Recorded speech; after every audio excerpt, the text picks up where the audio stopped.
kesempatan Minggu yang kudus di hari perjamuan kudus ini. Kita akan membuka Alkitab kita menyambung bacaan pada malam kontemplasi, yaitu kitab Efesus pasal yang kelima, dan kita akan membaca ayat 15 sampai ayat yang ke-17. 3 ayat saja akan jadi pokok pikiran kita, 15 sampai 17. Jika saudara sudah menemukan Efesus pasal 5 ayat 15 sampai 17, kita akan membacanya bersama-sama pada hitungan yang ketiga. Efesus 15, 16, 17. 1. Iya. Karena itu perhatikanlah dengan seksama bagaimana kamu hidup. Janganlah seperti orang bebal, tetapi seperti orang arif. Dan pergunakanlah waktu yang ada, karena hari-hari ini adalah jahat. Sebab itu janganlah kamu bodoh, tetapi usahakanlah supaya kamu mengerti kehendak Tuhan. Saudaraku yang kekasih, gereja dan perubahan zaman menjadi sebuah peringatan penting bagi kita untuk memikirkan posisi kita di dalam hidup melayani Tuhan kita. Tuhan menuntut gereja untuk bisa menjadi garam dan terang di tengah-tengah pergumulan zaman. Gereja ditantang untuk menciptakan perubahan. Kalau dunia gelap, gereja adalah terang, maka dunia akan menjadi terang. Kalau dunia dalam kekacauan, penuh dengan segala kekumanan dan kekacauan kehidupan, maka dia akan menjadi garam yang memberikan pencerahan dan pembersihan. Oleh karena itu, saudara, posisi gereja sangat strategis di dalam dunia. Dan pertarungan itu digambarkan oleh Alkitab secara langsung kepada kita seperti domba di tengah-tengah serigala, menjadi pertarungan yang sangat menakutkan. Oleh karena itu pula kita harus menyadari betul, tidak ada panggilan gereja yang nikmat menyenangkan. Gereja bukanlah sebuah areal comfort zone dibentuk, tetapi gereja adalah pergumulan yang tidak pernah memberikan comfort zone buat kita. Kebahagiaan gereja karena terjebak pada comfort zone, satu areal yang sangat tenang, satu areal yang sangat aman, dan gereja berleha-leha di sana. Nah, oleh karena itu peringatan daripada Paulus menjadi penting ketika dia mengatakan, karena itu perhatikan dengan seksama bagaimana kamu hidup. Janganlah seperti orang bebal, tetapi seperti orang arif. Pergunakanlah waktu yang ada, karena hari-hari ini adalah jahat. Pada waktu Paulus mengatakan hari-hari ini adalah jahat, kira-kira apa yang ada di benak Paulus? Apakah Paulus seorang pesimistik? Apakah Paulus seorang yang kemudian secara negatif memandang kehidupan zaman lalu mengatakan tidak ada harapan? Saya kira orang seperti Paulus, sekelas Paulus, tidak mungkin bicara pesimis. Orang seperti Paulus, sekelas Paulus, tidak mungkin berbicara tentang ketakutan, kengerian. Tetapi justru dia mau membicarakan sebuah keseriusan dalam kehidupan, bahwa hari-hari ini jahat, untuk mau menggambarkan situasi yang sangat berat di dalam etapa yang sedang kita jalani, yang disebut zaman akhir, yaitu dari Yesus pertama kali datang dan akan kedatangan kedua kali. Ini menjadi kengerian. Injil mencatat kepada kita bagaimana dikatakan setan itu diberikan kemerdekaan, kebebasan sesaat dalam tanda petik, untuk menyesatkan sebanyak mungkin orang yang bisa disesatkannya. Dan Injil mencatat kepada kita, bahkan kitab Wahyu pun menunjukkan bahwa zaman makin hari tidak mungkin makin baik, makin kacau ya. Ya, karena itu agak aneh ketika gereja di dalam euforia sangat yakin ada banyak sekali orang yang sudah diselamatkan. Saya harus mengatakan sedikit dibandingkan banyak yang tersesat. Banyak itu dibandingkan apa? Ya, saya kira ini menjadi semacam kehati-hatian yang perlu sebagai koreksi kepada gereja. Nah, mari kita mulai melihat, saudara yang kekasih, apa yang sedang terjadi di dalam pertarungan gereja, apa yang sedang dialami gereja, jebakan-jebakan apa yang sebetulnya sangat berbahaya yang menghantam kehidupan gereja Tuhan. Awas, waktu-waktu ini adalah jahat. Awas, hari-hari ini adalah mengerikan. Tuhan membiarkan lebih banyak orang berdosa untuk sukses. Tuhan membiarkan banyak nabi-nabi sesat mendapat banyak pengikutnya. Tuhan membiarkan guru-guru palsu jaya di dalam karyanya. Aneh tapi nyata. Sehingga saudara, kesesatan, kepalsuan semakin menggila. Sedikit sekali yang mencintai peristiwa salib, sedikit sekali yang ada di sekitar salib dalam rasa syukur dan keterikatan yang mendalam dan kepedihan hati anak manusia. Sedikit. Yang lebih banyak adalah senang dan bisa menikmati Yesus menjadi tontonan yang menggembirakan. Semakin hari saya semakin serius memikirkan banyak yang dipanggil, sedikit yang dipilih. Nah, oleh karena itu saudara yang kekasih, mari kita mulai memikirkan kira-kira ancaman apa terjadi dan apa yang sedang kita hadapi, sehingga dengan demikian kita menjadi orang yang bijak, orang yang arif untuk menghadapi situasi-situasi tertentu. Gambarannya jangan seperti orang mabuk anggur, karena orang mabuk anggur adalah orang yang tidak mampu mengendalikan dirinya, orang yang dikuasai oleh pengaruh anggur itu. Kalau itu dunia, artinya orang yang sudah dikuasai oleh dunia, tidak mampu mengendalikan dirinya, berpikir mewarnai dunia, tetapi sesungguhnya dia diwarnai oleh dunia. Di dalam perkembangan pemikiran teologi, saudara yang kekasih, negara seperti Amerika, kekristenan pernah diguncang secara tidak karu-karuan. Ya, ada berbagai hal yang berkembang di sana, khususnya apa yang dikenal dengan teologi sekularisasi, gitu ya. Sekularisasi adalah bagaimana membawa gereja ke arah sekuler di dalam kehidupan keseharian, sehingga sekularisasi itu membuat gereja kehilangan nilai di dalam kekristenan, dan kekristenan akhirnya terjebak hanya semacam sesuatu yang memberikan warna ini agama. Di dalam dampak kehidupan sehari-hari, itu sebab istilah sekuler menjadi berkembang. Ya, ini sebetulnya adalah jebakan yang mematikan kita, karena memang seringkali kita kurang kuat di dalam konsep kenapa sesuatu harus seperti itu. Sekuler adalah untuk memisahkan di dalam geopolitik di Amerika. Sekuler itu istilahnya adalah yang tidak rohani. Lalu yang rohani itu ya rohani. Sehingga kalau kita kenalan pun kan tidak sadar, saya rohaniawan, pendeta, oh saya sekuler Pak. Sehingga tanpa sadar, posisi sih tidak menjadi salah. Ketika itu pemisahan posisi saja. Tetapi menjadi salah ketika sekuler, berarti saya bukan pendeta, berarti saya tidak perlu hidup seperti pendeta, berarti pendeta harus baik, saya nggak usah. Sehingga pengesahan pembedaan antara rohani dan sekuler makin menggila. Celakanya banyak hamba Tuhan menikmati itu sebagai privasi. Banyak hamba Tuhan merasa elegan dan hidup karena apa? Karena hebat, karena dia pendeta. Ini makin jadi ngeri. Jadi si pendeta merasa suci, merasa luar biasa karena dia pendeta, bukan karena dia hidup suci. Lalu jemaat merasa layak berdosa karena dia jemaat, bukan pendeta. Maka terjadilah kita pada jebakan-jebakan yang semakin gila. Sehingga kalau jemaat yang salah, teguran cepat. Tetapi kalau pendeta yang salah, sudah urusan dia dengan Tuhan. Ini makin gila susah. Karena pengembangan daripada konsep sekularisasi tadi. Di sisi lain, sekuler juga dimasukkan ke dalam gereja, sehingga akhirnya gereja mengalami semacam penurunan mutu di dalam keimanannya. Sekarang orang mulai menyebut lagi dengan teologi popularisasi. Wah, ini lain lagi begitu ya. Tapi sebetulnya saya pikir-pikir ini dikembangkan dari pemikiran sekuler menjadi pemikiran populer. Populer menjadi sebuah teologi memang juga ngeri. Kenapa? Karena di dalam kancah kehidupan berjemaat ternyata memang apa yang populer itu menjadi sesuatu tren yang sangat luar biasa, dan akhirnya gereja tidak mampu membendungnya, lalu menjadi bunglon dan menyamakan diri dengan dunia. Jadi bukan dunia yang meniru gereja, gereja meniru dunia. Silakan apa yang Anda lihat di dalam gereja, dari mana datangnya? Kasih tahu saya. Ya, maka saya akan berkata dari dunia. Gereja boleh nggak nyanyi tepuk tangan? Tentu saja boleh. Gereja boleh nggak nyanyi tepuk tangan? Tentu saja baik. Persoalannya, kenapa engkau tepuk tangan? Kenapa engkau angkat tangan? Tidak ada yang bisa jawab. Itu yang jadi masalah. Gereja boleh nggak tepuk tangan di atas kepala? Boleh saja, kenapa tidak? Pertanyaannya, kenapa kau melakukannya? Nah, seringkali kita tidak mampu menjawab mengapa sesuatu itu harus kita lakukan. Seharusnya ada bahasa yang perlu untuk kita perhatikan. Ada sesuatu yang perlu serius untuk kita renungkan. Ya. Boleh nggak penyanyi latar? Boleh. Tapi kenapa? Itu pertanyaannya. Kalau kemudian kita mengkristenkan apa yang sedang terjadi dan kita tonton dari dunia, mau jadi apa gitu? Itu masalahnya. Kalau kemudian penyanyi latar karena kita lihat sekarang show semua begitu. Karena kita lihat tepuk tangan orang begini, semua kita ikut. Di Amerika kan begitu.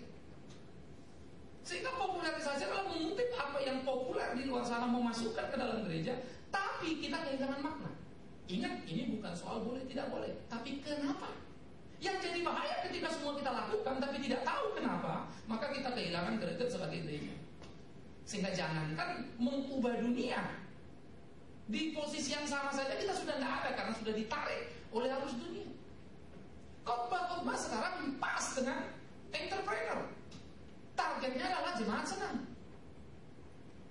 Ya, saya sering kali mendapat satu istilah begini atau ungkapan-ungkapan, nanti kalau khotbahnya jangan terlalu berat-berat ya. Lalu saya tanya, maunya berapa kilo? Nah, saya nggak ngerti masuk berat ringan ini apa, berapa kilo? Terlalu 1 ton supaya saya tahu kemudian 100 kilo. Apa yang dimaksud berat? Pak Bigman, kalau Bapak yang khotbah, aduh kita pada teman-teman pada ngomong. Ini berani sekarang ngomong, dulu kita nggak berani Pak. Wah kita merasa kayaknya ditelanjangi semua. Iya. Kita bilang, wah gila, keras banget ya. Lalu saya bingung, apanya yang keras? Loh saya cuma mengatakan apa kita katakan kok. Saya nggak akan sampai mengurangi. Saya pun malu kok kalau berkhotbah. Karena habis khotbah saya juga mikir kok. Iya mestinya begitu, saya sendiri enggak. Saya kurang, saya juga bergumul kok. Saya ketampar kalau bicara tampar. Saya terpukul kalau bicara pukul. Apanya yang keras? Nggak ada yang keras. Nggak usah khotbah, saya baca Alkitab pun kalau saya baca saya berinteraksi, malu saya. Ya, saya suka ngomong sama istri saya kemarin bilang sama ini papa ini aneh sekarang ngomong. Bau kematian gitu ya. Karena saya bilang saya makin menyukai bau kematian. Ya, saya bilang saya bukan mau pengen mati, tetapi saya mulai makin mengerti bau kematian yang dimaksud oleh para rasul. Tapi sejujur-jujurnya, saya belum ada pada posisi rasul menikmati bau kematian itu. Saya belum mampu untuk berkata hidup Yesus mati untung. Belum. Sedalam apa yang dipahami oleh Paulus. Saya baru memahami itu secara konsep yang utuh, tetapi belum konkret menjadi pengharapan dan kekuatan dalam hidup saya. Saudaraku yang kekasih, betapa menyedihkan, betapa mengerikannya. Tadi sepanjang jalan saja kan ini banjir di mana-mana begitu ya. Dengar ada teman banjir. Aduh, gimana nih banjir gini-gini, ada yang kurang ini, ada yang kurang itu. Ya, apa bisa kita bikin? Saya juga tidak tahu ya sudahlah ada ATM lah ya, cakcuk saya ada yang berapa ya kita pilih berapa. Gitu ya.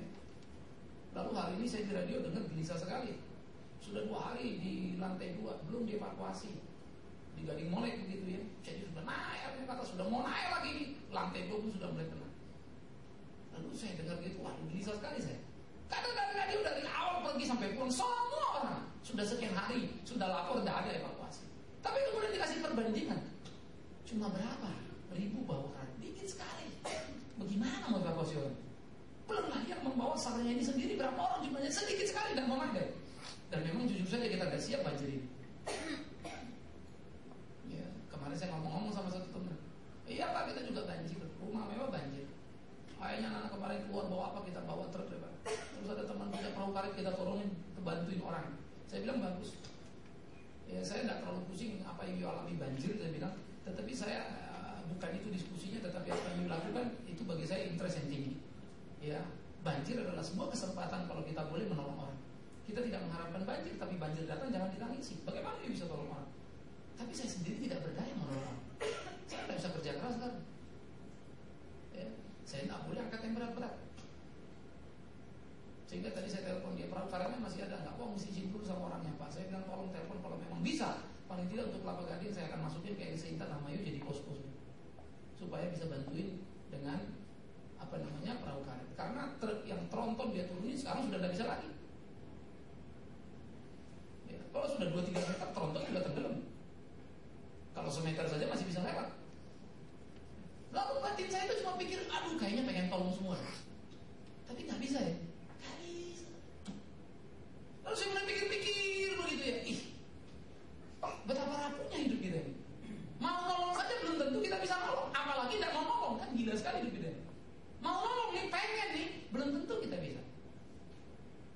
Apalagi kalau tidak punya keinginan. Nah mari mulai kita gambarkan saudara ketika keinginan dunia bergeser, bukan keinginan untuk melakukan apa yang kehendak Tuhan, bukan keinginan diterima Tuhan, tetapi justru terikat pada keinginan apa yang digapai dunia, apa yang disukai dunia. Akhirnya kita salah. Maka di dalam popularisasi masuk ke dalam teologi, sehingga akhirnya tidak menjadi penting apa yang dipesankan Alkitab, tapi bagaimana cara menyampaikan. Ya, di dalam hermeneutik namanya itu tafsir begitu ya. Cara kita menafsir. Kalau di era posmo itu, tafsiran itu tidak lagi terikat kepada konteks atau teks. Teksnya apa, konteksnya apa, abaikan. Kamu ngerti apa? Ah itu khotbah kan.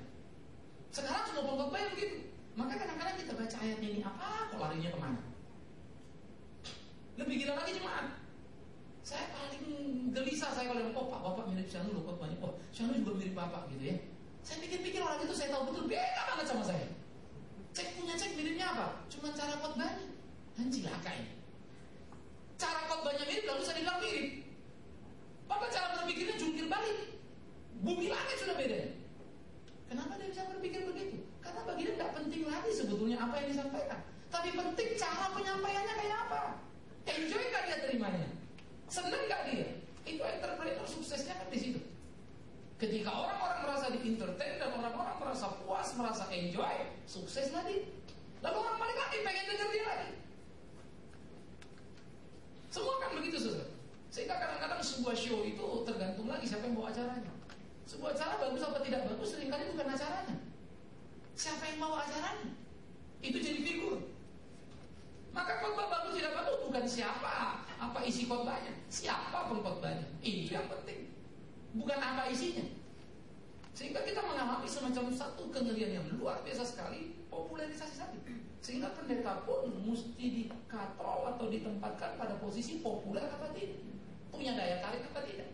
Seorang pendeta akan diundang ke gereja kebanyakan bukan karena dia memberikan pengajaran yang bagus, karena dia pengkhotbah yang bisa menarik massa. Podcaster begitu ya. Jadi dia orang yang dianggap bisa menarik, semacam kalau pemilihan umum itu juru kampanye yang bisa narik orang. Ya lihat sekarang, itu popularisasi yang sudah memasuki dunia politik. Politik dulu terhormat sekali. Orang malu kalau mau naik ke politik kalau tidak punya kapasitas, tidak punya kemampuan. Tapi sekarang sudah tidak ada lagi urusannya. Saya tidak tahu persis Clint Eastwood sejago mana untuk bisa menjadi gubernur, hebat seperti apa. Ya, Arnold Schwarzenegger saya juga tidak tahu kenapa dia bisa naik. Tetapi yang jelas di Jakarta, yang saya tahu Pak Basofi apa, sampai namanya ini, kok jadi Basofi, Pak Fauzi Bowo, ya, berpasangan katanya dengan Rano Karno, gubernur dan wakil gubernur. Dalam matematik saya ini pasangan jeli, hebat ini. Karena Fauzi Bowo konseptor kuat, intelektual hebat. Semua konsep Jakarta sebetulnya, baik busway maupun monorail, itu konsepnya Fauzi Bowo. Ya, alumni Jerman yang luar biasa dalam konsep. Nah, yang nabrak-nabrak itu Sutioso. Kalau dia berani dardur jalan semua. Ya. Tetapi memang kemudian apa saja konsepnya itu asal berbau bisnis itu yang digarap duluan. Jadi bukan skala priority untuk kepentingan misalnya. Seperti hari ini banjir bagi saya sih sederhana sekali. Melihat curah hujannya terlalu kecil itu mestinya untuk banjir kan. Tetapi kalau kita lihat pengembangan busway, jalan-jalan dibangun semua, lubang pembuangan dari jalan ke got itu sudah mengecil. Tidak ada yang ngurus ini. Karena kan kita bangun jalan. Saya lihat di beberapa tempat saya, jalan ditinggi tapi tak karuan masaknya. Ya hancur semuanya. Tanggul beberapa yang jempol. Karena kualitinya tidak memadai. Padahal itu semua punya hitungan. Karena saya lihat sendiri di depan rumah saya. Jalan dibangun. Saya bilang, bangun gini, ngawur ini. Apa bos suruh begini, masa campuran pasir sama air kita kan bisa gini. Pasang begini, hancur dong. Apa instruksi bos begitu? Tukang kan lugu-lugu aja kalau jawab. Lu ketinggian nih, bahaya nanti jalan ini. Ya Pak, memang dari sonanya begitu. Sekarang gue tanya, lu perlu kali perbaiki? Enggak sih Pak, kenapa lu perbaiki? Ya nggak tahu Pak, disuruh.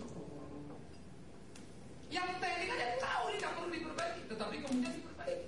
Nah, mari kita melihat bagaimana kengerian-kengerian dalam nilai etika, dalam nilai moral yang semakin hari semakin menggila ini.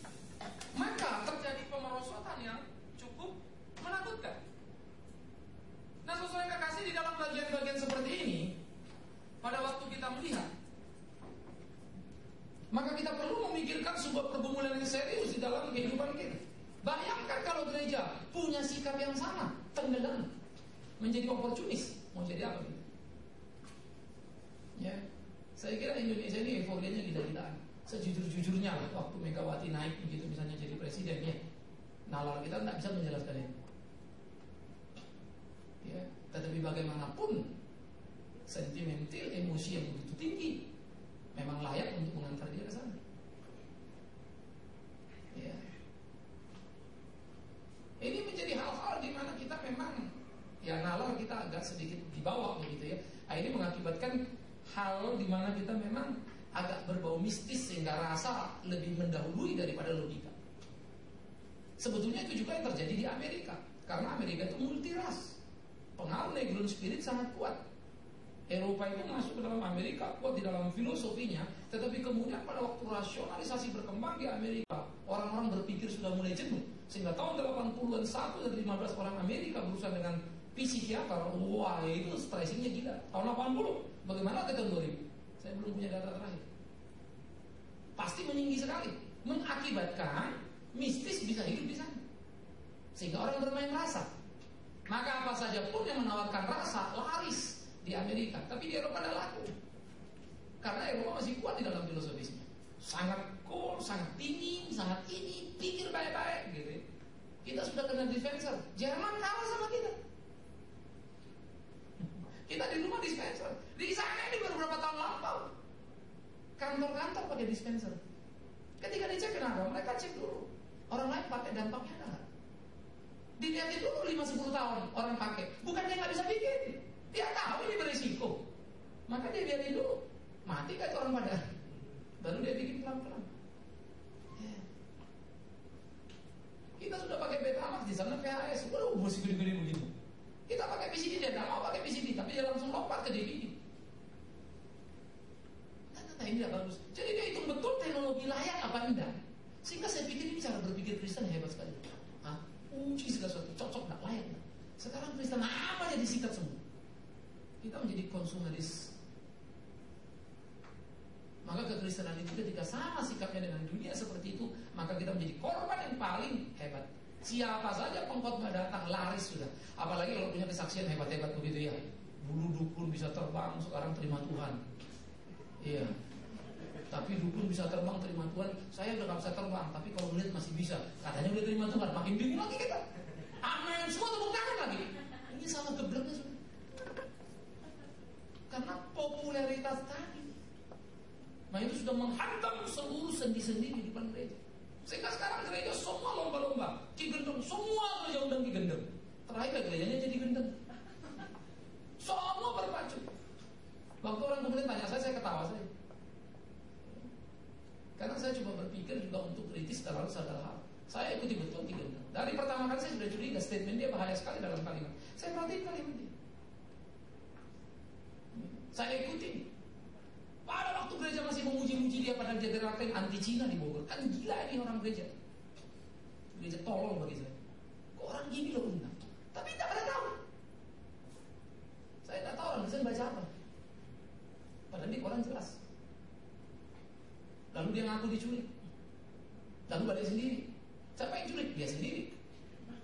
Dia menculik dirinya untuk bikin populer. Gereja undang lagi.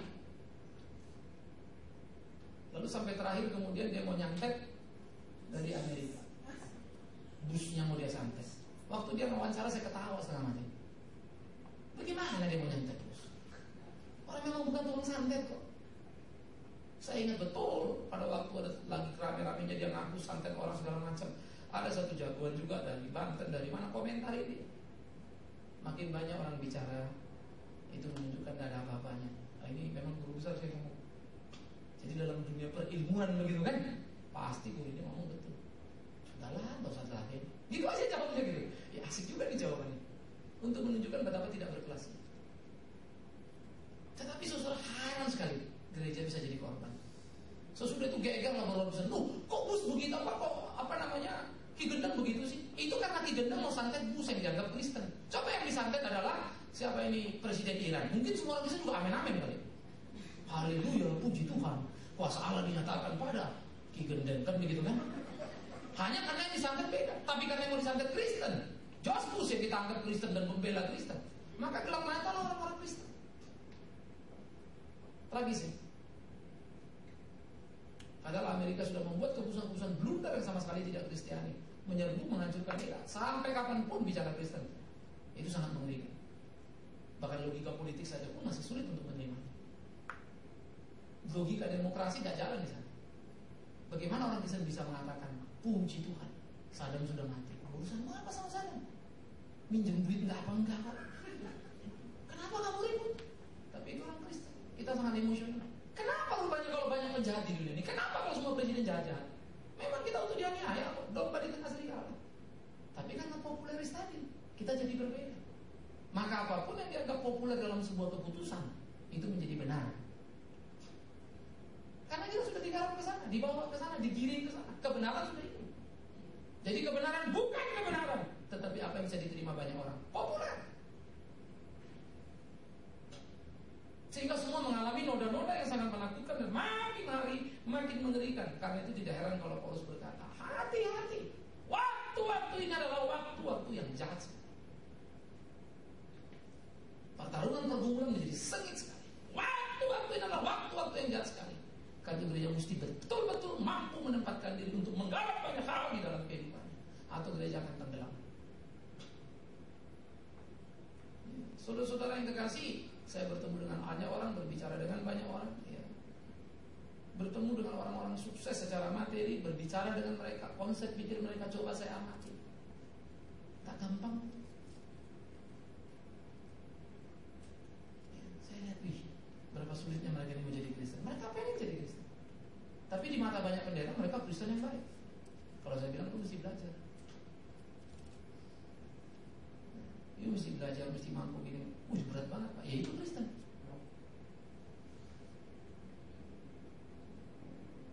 Saya tidak perlu memuji-muji seorang Kristen yang baik.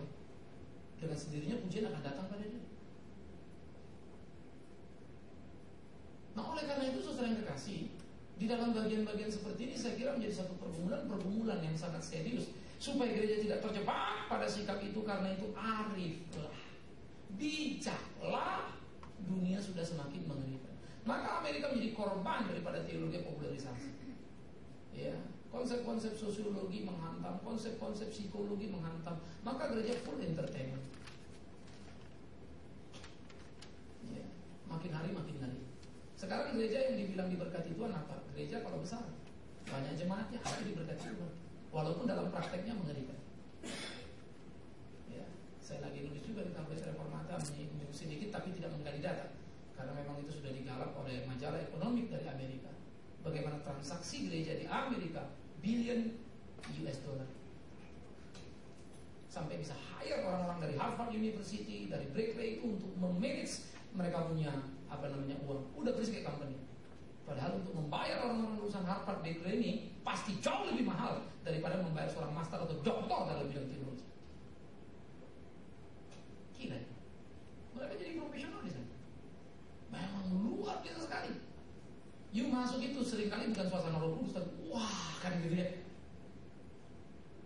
Saya ingat pada satu waktu di Marriott itu ada satu party begitu, ulang tahun 90 berapa saya lupa waktu itu. Jadi saya diminta untuk bawa acara. Nah waktu saya bawa acara saya duduk tuh, karena pembawa acara meja depan kan. Udah selesai langsung makan gitu ya. Lampu tuh redup, cesek mati. Tiba-tiba ada teriakan, happy, wah suaranya juga bagus dan tuh lampu nyala. Terus masuk orang bawa makanan, koki-kokinya semua masuk pakai baju putih-putih, jalan, wih surprise gitu, wih hebat sekali. Lalu kita makan, lahap juga ya. Bukan karena makanannya, karena sudah dibikin oleh mereka tadi dia. Wah kan gitu ya. Meja-meja bagus, dandannya tahu sendiri, atau kalau lebih terlima begitu kan. Sampai kita makan apa kita juga tidak jelas. Sebetulnya makan hiasannya atau makan rasanya tidak tahu. Ya. Kemarin kita isengkan appetizer ambil, lalu ada salad di situ, ada udang, ada apa, lalu tengah-tengahnya itu ada wortel merah gitu. Wih, kita buka-buka, dalamnya lampu kecil, kurang ajar ya. Jadi lampunya kan ceng, jadi kena wortelnya kan merahnya bagus. Tengah-tengah kita penasaran. Mbak, ini lampu sudah digosok kan tadi? Lu campur makanan, awas lu gue mati kan gitu ya. Kira-kira kita bercanda. Tetapi mereka bikin apanya yang dimakan sebetulnya. Tapi memang nafsu makan kita gak bertambah juga karena kita tampil kasih juga lampunya. Lalu makan. Kekaguman rasa sudah bukan di sini lagi. Itu sebab kita dimasukkan ke area comfort zone kalau makan. Yuk makan satu makanan bisa jutaan Pak. Saya nggak tahu, sudah saya makan tempat di UK baru saya tahu itu mahal. Aku nggak tahu, pokoknya gue mau makan aja kan gitu ya. Karena kita masuk dibayarin. Ya. Tetapi memang kalau saya perhatikan, ya dari mulai kita masuk kursinya, duduknya begitu ya, makan dandanannya, ininya, dekornya segala macam, VIP banget kita dibikin. Tapi saya mulai pulang pikir, sebetulnya kita bayar apa ya? Makannya, rasa makanannya atau rasa puasnya kita? Saya akan mengatakan rasa puas kita yang kita bayar, bukan rasa makan. masa rasa makanan segitu? Mana bisa? Rasa puas kita. Maka makan saja kita sudah berubah konsep. Apalagi bertuhan, saudara. Camkan, pikirkan. Kita berubah loh. Aneh nih. Rasa kita, harga diri kita. Berapa orang saya lagi ngelawan arus waktu saya selalu ngomong, lu mau gak ngerasain hidup? Apa Pak? Mau gak ngerasain nikmatnya hidup? Apa Pak? Mau gak rasanya melayani Tuhan? Apa Pak? Ayo jalan-jalan ke Kalimantan, saya bilang gitu ya. Oke Pak, oke. Tapi selalu udah deket, ada lagi acara. Pada ngeri kali ya. Karena pertanyaannya kadang-kadang gak enak. Ada kamar mandinya gak? Kurang ajar, saya pikir-pikir. Kamar mandi kok ditanya. Karena bayangin Kalimantan kayak apa? Udah kalau nggak berani naik heli balik lagi. Ya Pak, nanti kita atur Pak. Tapi nggak interest. Ya, saya lupa ada satu pulau di India, mereka mau ajak retreat. Pak, kita atur retreat. Oh ini pulau hebat luar biasa. Wah, pulau mau retreat aja jauh banget kayak India sana. Hah? Ada sebuah pulau deburan ombaknya luar biasa bla bla. Sampai saya bingung tuh. Kadang-kadang so why? Ada apa ini? Apa sebetulnya kita mau? Ya, saya share waktu sama saudara, kita bikin retreat satu, memang mau menjangkau orang-orang ini. Tetapi tadi itu kata teman-teman sih bagus di dalam idenya, tetapi ketakutannya juga agak berlebihan, sehingga akhirnya ya balik lagi tadi entertainment jadi lebih kuat. Nah, bayangin kalau retreat makan pindah-pindah, saya seumur-umur baru itulah retreatnya. Kamar nggak ada yang di suite semua, suite room semua. Bintang 5 di Bali, semua suite room kamarnya, sampai saya bingung-bingung. Kita baru duduk, datang lagi tawaran, mau spa apa mau pijit Pak? Nah ini retreat apa ngapain? Yang ada juga kita gonggong dari dulu, getok-getok, woi bangun, kan gitu retreat ya. Getok-getok pintu, ini kok aneh sekali. Istri saya ngelirik, saya bilang, thank you, nanti aja saya minta. Istri saya pun enggak. Kenapa ikut suami? Oh yang lain pada mesen. Oke, jalan. Nah kita makan, nanti makan malam di pinggir pantai, taruh lampu, wah semua gila. Ngedekornya saja berapa dia? Oh, ada fire dance, ada ini. Bingung lagi saya. Ini gila, kapan mau ngomong firman Tuhan? Berantem. Makan siang nanti Jepang, makan malam lagi. Ganti terus makannya, pola balik. Entah makan ini, entah makan. Saya nggak tahu bisa. Tapi satu hal kemudian sesuai kekasih. Sesudah itu saya ngobrol aja, saya gunakan waktu dan puji Tuhan kasih untuk kita bicara malam hari begitu ya. Sampai kadang-kadang jam 2 pagi baru tidur. Obrolan ini mulai naik. Tapi ngomong aja pun itu udah ngomong. Udah Pak, kita pindah tempat. Kenapa? Sebelah situ aja Pak. Jadi ini habis ngopi, pindah lagi sebelah sana. Ini jeruknya enak. Gila juga ya. Cuma pindah tempat, jalan lagi, ngobrol lagi. Jadi kita bisa buat berapa restoran di dalam areal hotel itu untuk pindah-pindah hanya untuk variasi. Sampai saya tidak tahu apa sebetulnya yang paling penting bagi mereka. Dan akhirnya saya cuma menyadari ketika mereka bertanya tentang kebenaran, saya jelaskan keinginan tahu lebih kuat daripada keinginan melakukan. When I know is enough. Tahu sudah, cukup untuk jadi bahan diskusi kan, tanpa harus melakukan. Akhirnya semakin kental ketika pulang ke Jakarta, kita ngomong-ngomong, semua mau waktu ketemu. Ayo, ini pada waktu. Oke Pak, tunda lagi, nanti datang, paling ngomong sebentar, ada bisnis lagi. Tidak ada yang berani kasih waktu khusus. Berada. Maka makin ngertilah saya betapa sulitnya ketika dunia sudah menjebak kita. Kita hanya punya kelas di mana kita nggak bisa turun. Sampai akhirnya kita setujui pelayanan adalah per kelas. Kelas ini, nah ini sini. Jadi tidak kelas-kelasnya masing-masing. Akhirnya kita tidak pernah seperti Yesus yang turun kelas. Surga ke dunia, tidak bisa.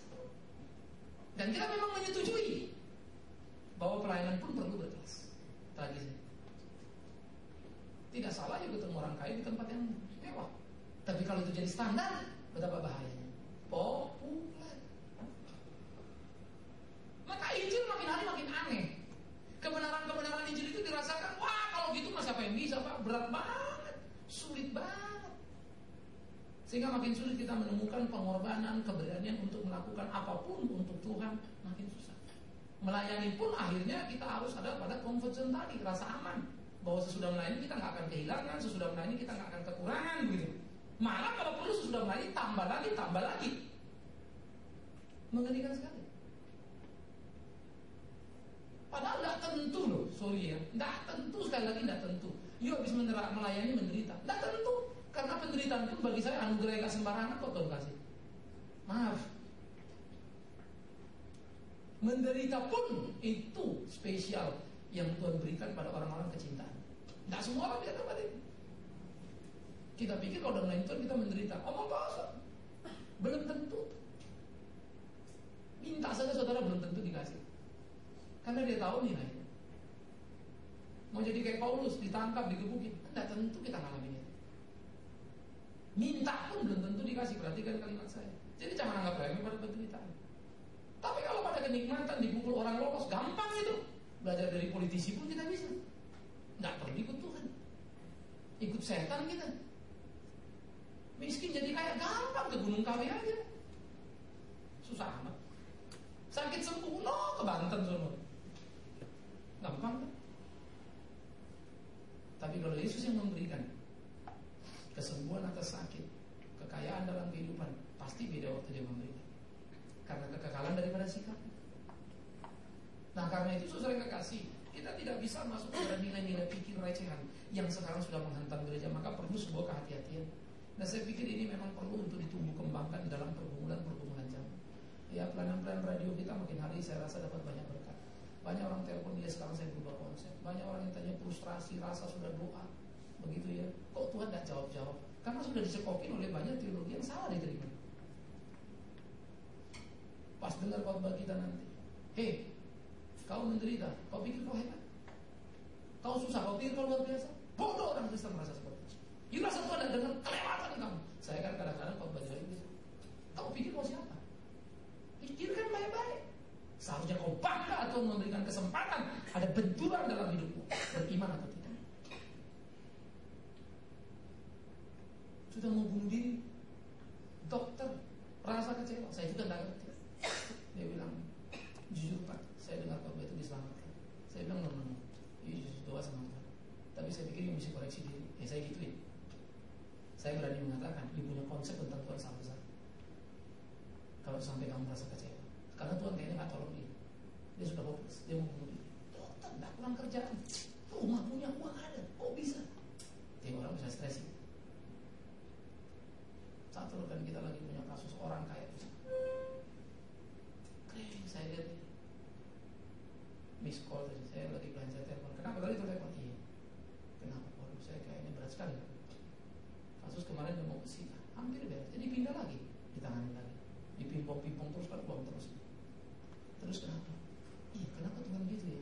Tadi saya pikir ini sudah beres tahun ini Pak. Jadi saya bisa konsentrasi pelayanan. Siapa bilang kalau itu beres kalau pelayanan? Lu yang mau. Lu maksud Bapak apa? Jangan bilang karena itu kamu pelayan. Ada pun kenapa kamu tidak melayani? Kenapa tunggu itu beres? Yang kedua, siapa yang bilang itu beres? Perhitungan saya. Perhitungan kamu. Saya pikir Tuhan begitu. Kau yang mikir, tapi Tuhan tidak pernah ngomong kan? Kenapa kamu mesti atur Tuhan? Kemarin kau bilang ngomong saya Tuhan. Iya saya percaya. Ikut saja. Iya. Terus ini apa artinya? Benturan yang mesti kamu alami. Ya. Makin hari dia makin mending. Kalau nggak orang lapuk loh semua. Karena dicekokin dengan pikiran-pikiran populer. What you want, you can. Apa yang kau mau, kau bisa. Itu sekarang pikiran-pikiran psikologi yang masuk menghantam seluruh area manajemen, masuk menghantam kepada khotbah-khotbah, masuk menghantam kepada semua orang. Percayalah apa yang Tuhan mau untuk kau lakukan, pasti kau bisa. Jangan takut. Orang mati kau doakan pun kau akan bangkit. Tidak perlu pendeta lain. Kamu kalau Tuhan mau loh. Kalau Tuhan mau hari ini jadi presiden, hari ini jadi presiden. Kalau Tuhan mau, apa yang kita takutkan? Tapi yang kita tahu apa yang Tuhan mau adalah lakukan perintah-perintah. Hanya itu saja ya. Jalani. Saya pikir ini mesti kita sederhanakan di dalam pemikiran-pemikiran kita, sehingga kita tidak terjebak sekedar kepada pikiran-pikiran populer yang memang menjadi populis di dalam kenyataan keseharian. Pikiran kita seringkali tidak populer, tindakan kita itu tidak populis. Tetapi maaf, kebenaran memang selalu begitu. Karena memang kebenaran tidak disukai oleh dunia ini. Dunia membenci kebenaran, itu kata Tuhan kok. Betapa sulitnya jadi orang benar, betul. Maka itulah kita bergumul dan berdoa. Ya. Saya makin hari makin diyakinkan untuk terus melawan arus yang ada. Saya percaya Tuhan, saya lihat Tuhan tidak kira saya gara-gara itu. Saya punya rumah, saya punya mobil. Hidup saya bagi saya berkelimpahan. Nggak menjadi habis karena saya melayani Tuhan. Enggak. Tapi saya tidak pernah berpikir tentang apa yang saya miliki untuk bertambah. No. Tapi saya pikir-pikir ya, makin jalan. Walaupun makin dekat, makin dalam, kadang-kadang makin takut. Jujur saja tahun ini saya masuki dan saya jalani dengan ketakutan. Karena schedule saya akan makin banyak di gereja, berarti saya keluar kurang. Belum lagi kondisi kesehatan saya papat lagi banyak hal-hal pelayanan. Ya. Teknis kan gampang ngitungin, berarti bakal berkurang nih. Tapi apa iya? Kalau tidak akan menghidupi saya terlalu yakin. Belum jalan berapa lama saya perhatiin beberapa case. Ini ya. Ada ini ya, ada itu ya. Jadi akhirnya saya makin malu. Padahal dulu saya udah jalanin gitu. Tapi waktu makin berat pergumulannya, makin sulit gitu ya. Ketakutannya juga makin kentara. Baru saya sadar betul. Iya, betapa sulitnya berani ikut Tuhan. Nah, tapi betapa mudahnya berani meninggalkan Tuhan. Perhatikan kalimat saya. Betapa sulitnya berani mengikuti Tuhan. Betapa mudahnya berani meninggalkan Tuhan. Nah, karena itu saudaraku yang terkasih, gereja harus menjadi gereja yang tangguh dan kuat supaya dia bisa mempengaruhi lingkungannya, atau dia akan hanyut di bawah arus zaman ini. Karena itu kita mesti berani punya warna. Itu sebab apapun yang kita lakukan kita mesti tahu kenapa. Mari kita nyanyi tepuk tangan, kita tahu kenapa. Supaya jangan juga kita tidak tepuk tangan. Dia tepuk tangan, kita tidak. Aneh juga. Tapi sama-sama tidak tahu kenapa. Kenapa kita tepuk tangan? Tidak tahu. Kamu kenapa? Tidak tahu. Pokoknya dari dulu begitu. Biar kita nanti. Kenapa begini? Kenapa begitu? Saya pikir mesti kembali pada Alkitab, digumuli, didalami lagi sesungguh-sungguh, supaya kita tidak masuk pada perangkap-perangkap jebakan-jebakan yang salah. Oleh karena itu, apa yang sedang dilakukan dunia di luar sana, jangan serta-merta tangkap dan bawa masuk kemari. Amat sangat mengerikan. Ya, saya kira ini harus menjadi sebuah kehati-hatian. Saya kasih contoh sederhana, sebuah gereja sudah mengeluarkan kredit card, nama gereja itu gitu ya. Ini gereja yang di Surabaya. Betani Mandiri Card. Pak, apply Pak. Karena saya habis khotbah kan, kalau pendeta biasanya langsung dikasih. Saya minta brosurnya itu. Saya pulang saya baca. Wah, kepukul sekali ya. Tulisannya cukup takut. Dengan memakai transaksi dengan kredit card ini gitu ya, Anda sudah mendukung pekerjaan Tuhan sebesar 0,03%. Gila, orang disuruh konsumeris. Orang disuruh pakai kredit card itu terus. Saya mulai bayangin suami istri mulai berkelahi. Istrinya pakai, kenapa lu pakai kredit card lu? Pak, ingat Pak, ini untuk kerajaan Tuhan. Kan begitu kan? 0,38% loh. Lu makin banyak belanja, makin banyak Tuhan ditolong. Kan gila. Yang ada juga Telkomsel atau kredit card lain, makin banyak Anda belanja, makin banyak poin yang didapatkan. Nah, itu kan memang promosi tuh. Padahal poin yang kita dapat untuk apa juga tidak jelas. Kemarin saya pikir Telkomsel rada curang. Ya. Anda punya poin sini, poin saya itu 2.000 berapa, 3.000-an kali gitu. Wah, ikut undian atau mobil atau apa. Saya ikut, dapat satu nomor. Kurang ajar, kok tiap kali SMS dia dapat satu nomor. SMS gue dicas berapa, gue juga belum tahu nih. Lagi mau ngecek ya. Nakal juga nih. Padahal saya diundi belum tentu kan. Saya kan dapat itu karena saya pakai pulsa. Mestinya otomatis dong saya dapat nomor kan. Anda sudah sekian, dapat sekian. Tapi tiap kali saya minta satu undian, nomor dapat, dipotong berapa, dipotong berapa, dipotong berapa. Wih, jahat sekali. Lalu saya mesti bayar kan itu. Lalu SMS yang saya bayar itu berapa duit? Baru saya hitung-hitung. Yang ada, dia nggak rugi lagi kita kasih undian mobil kayak apa kayak. Yang ada kita juga yang rugi karena kita diadu semua sama dia. Akhirnya saya kesel, kelewatan saya bilang nih, gratis pulsa, langsung saya ambil gratis pulsa sudah. Enak aja undian. Karena ternyata undiannya saya mesti beli juga kan, dengan harga SMS. Satu nomor, padahal belum tentu saya dapat. Nah ini dipindahkan ke gereja. Geseklah, Tuhan berkati kamu. Dan lebih gila lagi, orang ngasih perpuluhan duitnya belum datang, udah dikasih dulu perpuluhan. Padahal duitnya belum datang. Yang datang debt collector, nagih. Tuhan memberikan 2 kali lipat, 50 kali lipat. Debt collector yang datang, mana tagihannya? Gilanya, itu tagihan itu seluruh tagihan per bulan, gendeng kan? Mau kemana gereja? Tapi gerejanya ya sukses besar, karena semua orang takut-takut tidak berani ngasih per bulan. Tidak ada uang pun digesek sudah. Uangnya belum datang, per bulannya udah jalan. Itu kan uang yang harus dibayar, kredit kan jadinya. Kredit keluar, datang tagihan. Tapi orang akan ribut karena Tuhan. Bagi saya masih membingungkan dan tidak masuk akal sehat saya ketika ada istri memberikan sertifikat rumahnya untuk pekerjaan Tuhan, lalu mereka berkelahi suami istri, atau suami memberikan apa yang diberikan lalu ribut dengan istrinya. Bagi saya aneh sekali kalau sebuah persembahan menimbulkan keributan dalam rumah. Bagi saya itu aneh. Kalau saya lebih bagus pulang, kalian damai. Itu menurut Tuhan yang benar. Jangan kasih diri. Nanti sampai sudah rasa dua-dua oke, baru kasih. Jangan. Tapi gereja malah membebani lagi. Tidak apa-apa, suamimu menamparmu. Ini memang salib. Gila lu. Salib apaan? Sertifikat suaminya yang beli ya jelas kamu dong. Salib. Itu kan kurang ajar, penipuan itu. Tapi gereja sudah lari ke sana. It's a business, real business.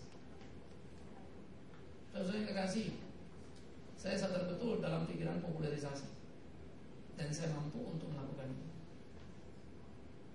Tapi betapa jahatnya saya kalau mengerjakan itu. Karena bukan saudara, Tuhan yang akan menampar saya. Karena itu sebaliknya, marilah belajar berdamai dengan Tuhan sebagai gereja yang menciptakan perubahan. Dan jangan mimpi sebuah perubahan terjadi di lingkunganmu.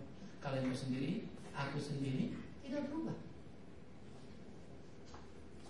Ya. Kemarin Pak Yuka balik dari Kalimantan, kita telepon. Wah, UPH udah datang. Tes, kita 30 anak dari tes turun lagi, tinggal 20 anak, tes lagi tertulis, tinggal 18 anak yang lulus. 18 anak itu anak kita semua, dari sekolah kita semua. Kemarin 7, 4 diambil anak kita, 3 itu bagi-bagi sekolah lain. Sekarang 1 pun tidak ada dapat sekolah lain. 18 dapat anak kita. Dites-tes lagi, dihitung lagi, wawancara kemungkinan 9 atau 10 kami sponsorin gitu ya. Nah, saya langsung telepon di sini. Anak gua 18 lulus tuh, atur 18 yang diambil semua.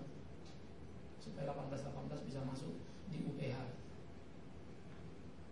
Tapi saya nggak tahu nanti hasil akhir apakah 10 paling tidak is oke lah. Lalu telepon lagi, satu lagi rekam, diundang pertemuan oleh satu gereja, kumpul semuanya. Oke, saya datang. Kita teratur. Apa yang terjadi saudara? Ketika kita berkeringat memulai sebuah perubahan, Tuhan akan mengerjakan. Akhirnya yang terjadi juga sebetulnya jujur saja lah, akhirnya kita yang malu ya. Pikir-pikir apa yang kita kerjain, kok bisa jadi semua. Tahun ini berdoa sungguh-sungguh.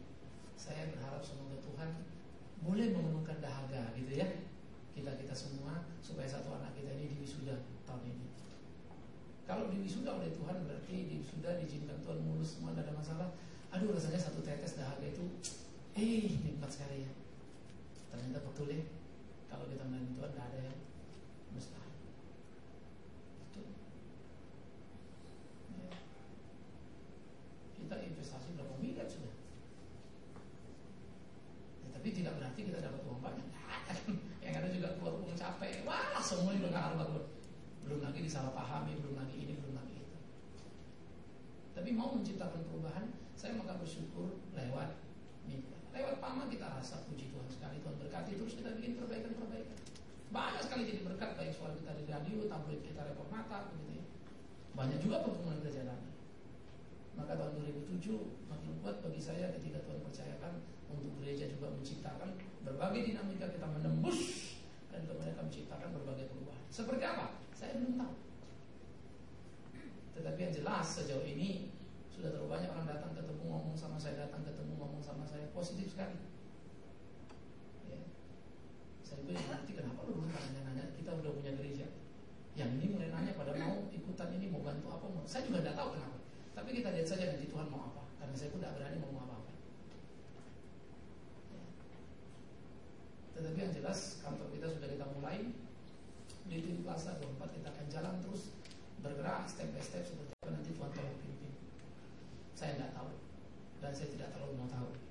saya tahu semua teman-teman yang ada, ayo kita persiapkan diri kita. Kayak apa pertempurannya? Ayo urusan dia lagi. Bagian kita lakukan yang terbaik, kan begitu. Ya, kita kerjakan yang terbaik, maka saya percaya kita akan dipakai Tuhan untuk mencipta perubahan. Tetapi hari ini pada waktu saya pulang, saya berpikir, maka doakan dalam waktu dekat ini saya akan menemui seseorang, lalu kita akan bicara-bicara. Ya, saya tidak tahu, saya akan segera memulai toko murah. Kiranya Tuhan juga gerakan kalau memang dia oke. Saya juga belum tahu. Tetapi kemarin tadi jalan itu, jujur saja saya berpikir, andai kata kita punya perahu karet. Dia batin saya. Mungkin dia bilang, bah, banjir paling 5 tahun sekali Pak. Ya, saya berandai-andai tadi. Ya, jadi saya tadi berpikir-pikir ini, wah coba Mika ya punya perahu karet, ada kejadian kita kerjasama begitu ya. Karena saya yakin kita punya banyak, tinggal call, banyak teman yang mau pinjamkan. Kita cuma koordinator sebetulnya. Saya pikir-pikir, tapi jujur satu persatu semua mesti wait gitu ya. Jadi tambah semua karena banyak yang mesti digarap. Lalu saya mulai bayangkan ini sambil jalan saja begitu ya, mau membayangkan sebuah perubahan gitu. Lalu anak-anak kita di Kalimantan nanti kita syuting, bagaimana kita kirim perahu anak itu belajar, lalu bagaimana hati mereka kita dorong, kita motivasi untuk kemudian satu waktu mereka mulai sadar ambil bagian apalagi menciptakan perubahan. Wah, indah sekali. Sampai sekarang ini belum terpenuhi di sana. Kita belum punya motivator yang kuat. Ya. Kita butuh pendeta sekolah, masih ngos-ngosan. Cari orang yang betul-betul melihat dan mau mendorong anak-anak itu untuk berubah, tak gampang. Maka saudara terlalu banyak PR yang mesti kita doakan. Tetapi jauh lebih banyak lagi yang mesti kita kerjakan. Jangan sampai terlalu banyak yang kita doakan, karena sedikit yang kita kerjakan. Tapi biarlah banyak yang kita doakan, karena banyak yang kita kerjakan. Maka Tuhan percayakan pada kita, percayakan pada kita satu demi satu, dan biarlah kita bergerak menjadi gereja yang mengubah situasi zaman. Jangan seperti orang mabuk yang berjalan sempoyongan tanpa mampu mengendalikan diri, tersandung ke kiri, tersandung ke kanan, jatuh, bangun lagi berdiri tanpa arah. Tapi kita mesti seperti orang yang sadar diri, bergerak tepat arah, penuh dengan pimpinan Roh Kudus, pimpinan Tuhan yang berkata-kata seorang pada yang lain dalam Mazmur, kidung pujian, menyanyikan nyanyian rohani, bernyanyi bersorak bagi Tuhan dengan segenap hati, yang belajar memakai hatinya untuk memuliakan Tuhan, bukan cuma sekedar mulutnya, yang mengucap syukur atas segala apapun yang Yesus Kristus Tuhan kita berikan, dan belajar saling merendahkan diri. Wow, alangkah indahnya. Maka bukan nanti, mari kita mulai di sini. Kiranya itu terbawa dalam kehidupan sehari-hari dan bisa menjadi satu pengaruh besar di lingkungan di mana kita ada. Dan akhirnya orang boleh berkata, sungguh aku melihat ada Tuhan bersama dengan mereka. Sungguh aku melihat ada kabar sukacita yang mereka bawakan, dan tiap kali mereka hadir, shalom itu hadir juga. Hari ini saudara yang kekasih, ketika kita memasuki perjamuan kudus kita, maka saya harap ini jadi momen perenungan pemikiran kita. Adakah keterikatan kita dengan Kristus kuat, terikat? Keterikatan kita dengan sesama kuat, terikat, sehingga pengaplikasian apa yang dikatakan Tuhan, kasih Tuhan Allahmu dengan segenap hatimu, jiwamu, akal budimu, dan sesamamu manusia seperti dirimu sendiri, mampu kita aktualisasi dalam kesadaran yang utuh, sehingga dunia belajar untuk melihatnya. Kita menolong mereka yang membutuhkan, membagi diri tanpa harus diminta. Biarlah hidup kita menjadi berkat bagi banyak orang di sekitar kita. Tuhan dipermuliakan. Jadilah kita gereja yang mengubah wajah zaman. Amin. Kita berdoa. Tuhan, tolong kami dalam perenungan kami, supaya kami tetap dalam garis kesadaran kami. Karena seringkali kami terjebak pada zaman yang salah, di tempat yang salah, terbawa oleh arus dunia yang salah. Ampuni kami. Kami berdoa supaya Tuhan terus menguatkan kami di tengah-tengah pergumulan kehidupan kami, supaya kami boleh melakukan apa yang menjadi kehendak-Mu, dan hidup kami jadi hidup yang menyenangkan hati-Mu. Mampukan kami mengubah wajah zaman oleh karena pertolongan-Mu. Di dalam nama Yesus Kristus Tuhan kami berdoa bersyukur. Terpujilah Tuhan. Amin. Saya undang kita bangkit berdiri untuk mengikrarkan pengakuan iman kita.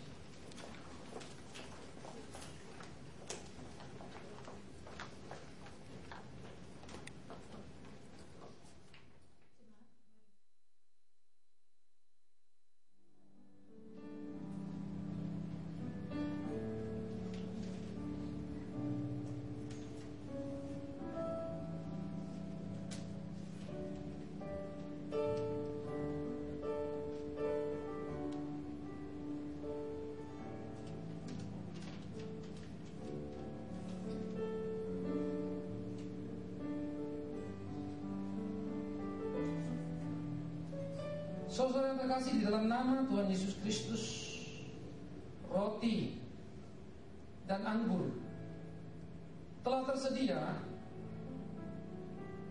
di hadapan kita di meja ini.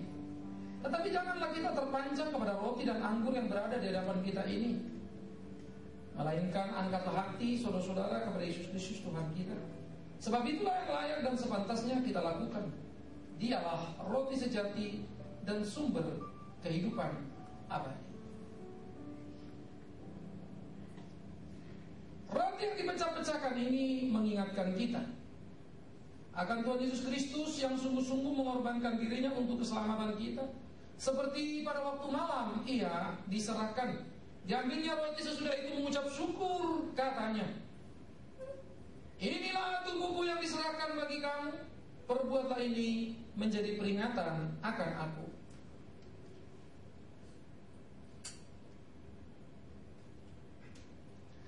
Air anggur ini mengingatkan kita akan darah Yesus Kristus yang telah sungguh-sungguh dikucurkan untuk keselamatan kita.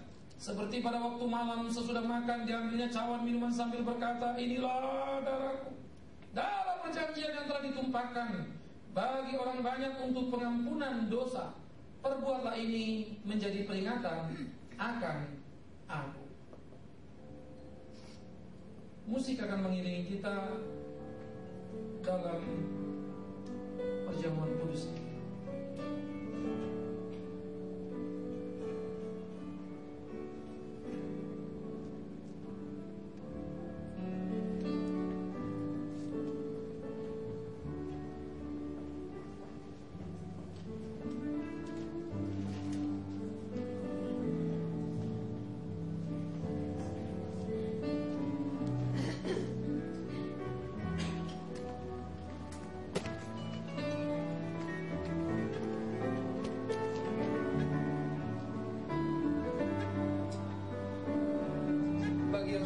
Perjamuan, silakan mengambil waktu teduh, berdoa pribadi kepada Tuhan.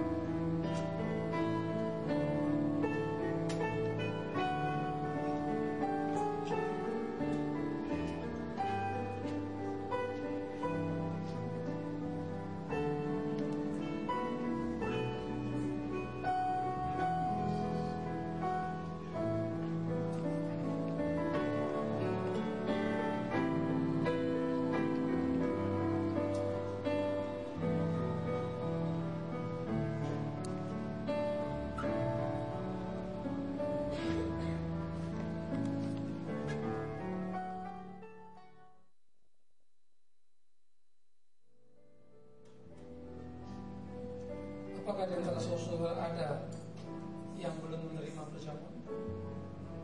Jika semua, mari kita bangkit berdiri. Kita nyanyikan baitnya saja, refrennya salibnya.